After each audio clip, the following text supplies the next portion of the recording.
you really want me on the team. What's your approach to recruiting? You want first place, come play with me. You want second place, go somewhere else. Like I would watch Magic play. I'd watch Michael play. And I would see them do these unbelievable things, and I'd say, you know, can I get to that level? I don't know, but let's find out.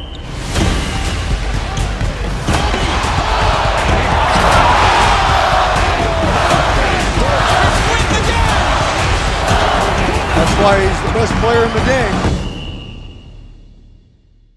Everything was done to try to learn how to become a better basketball player. Everything. And so when you have that point of view, then literally the world becomes your library to help you to become better at your craft. So because you know what you want, the world's giving you exactly the information you need to become better at it. Because you know what you're looking for. So many guys tell stories about your work ethic. Yeah. What was really your work ethic like, and for how long did you stay disciplined? Well, I mean, every day. I mean, since 20 years. I mean, it was an everyday process and trying to figure out strengths and weaknesses. For example, jumping ability. Man, my vertical was a 40, it wasn't a 46 or a 45. My hands are big, but they're not massive.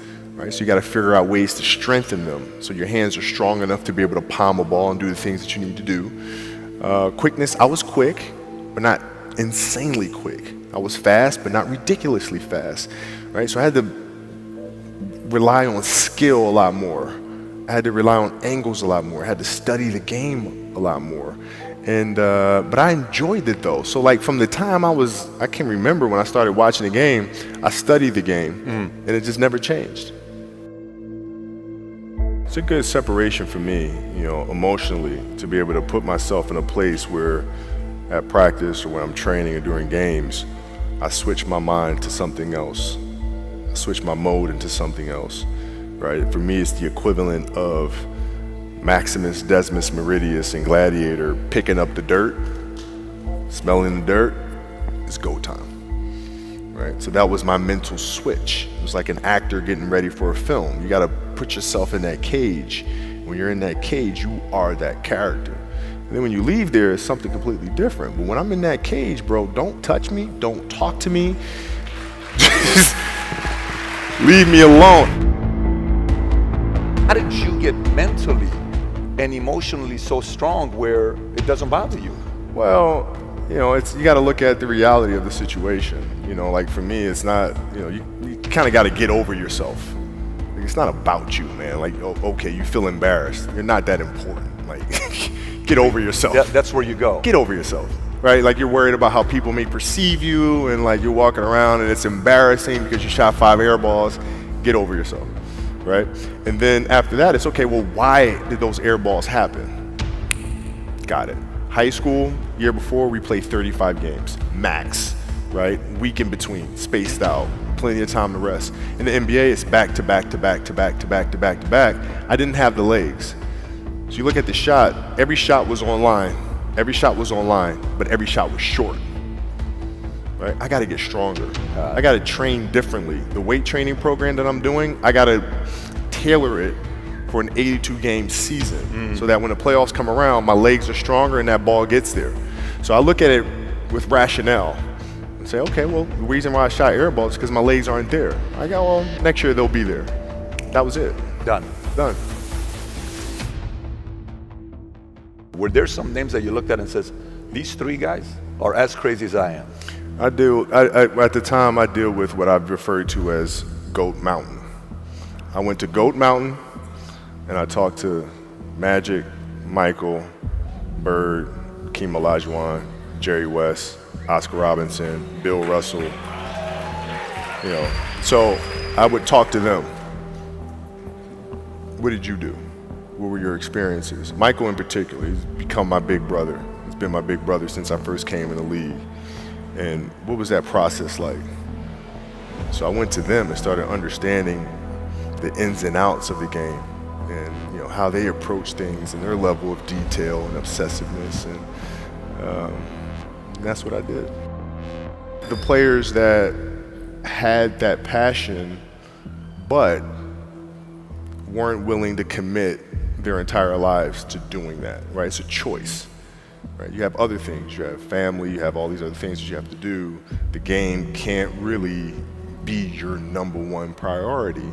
And so I was looking at that like, man, this is going to be fun. If I'm buddies with you from high school, if I'm a cousin of yours, what happened to our relationship? How did that gravitate when you went into the league and you're determined to become the greatest, or you're determined to become one of the greatest? What happens to our relationship? Well, it suffers. It does suffer. Oh, yeah. Okay. Yeah. Because And you understood that. You were okay yeah. with that. Well, yeah. And the people that love you, like friends and family, like they know that about you. Got it. So they let you be you. And when you reconvene, you pick back up where you left off. But make no mistake about it, everything in between is lost, right? So those long-term relationships, the commitment of time of, taking vacation. Like I see a lot of players take vacations with other players that are close friends. And they'll just take vacations just to take vacations, or just hang out just to hang out. Like I never did that. But Why it was a not choice. though? Why didn't you do that? Well, because when I retire, I didn't want to have to say, I wish I would have done more. I don't want that. I don't want that. You got a lot of people paying their hard-earned money to come watch you perform. Perform. It's your job to be in shape. It's your job to be strong enough to perform at that level every single night. And as a competitor, I'm not ducking shit. Like, it's not, oh my God, my back hurts, I'm sore, we got to play Vince Carter and Toronto Raptors tonight. We actually had this happen. We had a game against Toronto in 2000, and Vince was tearing the league up. My back was jacked. But like the perception of that, like what? Kobe's missing the game against Toronto and Vince Carter because my back was really spasming. But people will be like, what? Oh, he's ducking Vince. Excuse me? No, I don't think so. So I would be in the layup line like, okay, there's a lot of days where you can rest and recover. Today ain't one of them. Your back can bother you any other day. That shit ain't bothering me today. Wow. He gonna have to see me today. Yeah. Oh man. Yeah.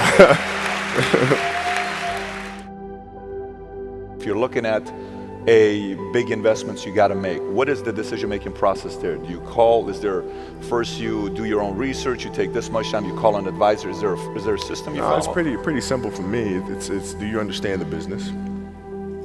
Is it a business that you can help in some form or fashion? What are the barriers of entry to that business? And then the entrepreneurs themselves, the company itself, right? Do they have a culture that you believe is sustainable? Are these leaders people that you believe in? Are they people that are obsessives? And in turn, have they created a culture of obsessiveness? So I tend to look at those 4 factors, and that's it. That's big right there, by the way. I don't know if you guys caught that right there. That's pretty massive right there.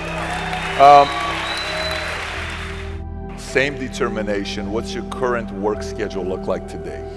It's different because I personally am not writing every word of the novels. I am not animating the films. What I have to do now is make sure that the people that we bring in, these obsessives that we bring in, are challenging themselves to do the best job that they think they can do. That's what I'm there for, is for them to constantly look in the mirror and self-assess and challenge themselves.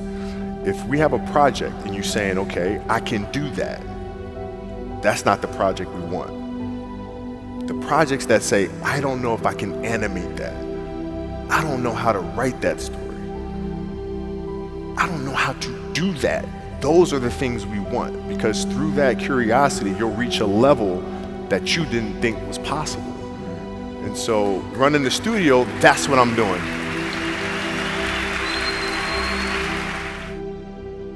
You're playing against the Golden State Warriors. Score is 107-109. You guys are close to getting into the playoffs. You know exactly what happens in the game. You go up, you're about to take your shot, and then all of a sudden, boom, Achilles happens, right? He went and hit the free throws, and then you walked off the stage. Yeah. And you got the surgery done. I went in the trainer's room, my kids are in there, and they're looking at you and stuff, and I'm looking at them, and I'm like, it's all right, Dad's gonna be all right. It'll be fine. It'll be all right. It'll be all right. It'll be all right. As a parent, you gotta set the example. You gotta set the example. This is another obstacle. This obstacle cannot define me. It's not gonna cripple me. It's not gonna be responsible for me stepping away for the game that I love. I'm gonna step away on my own terms. And that's when the decision was made that, you know what, I'm doing it. I'm doing it. You're a freaking beast, bro. Yeah,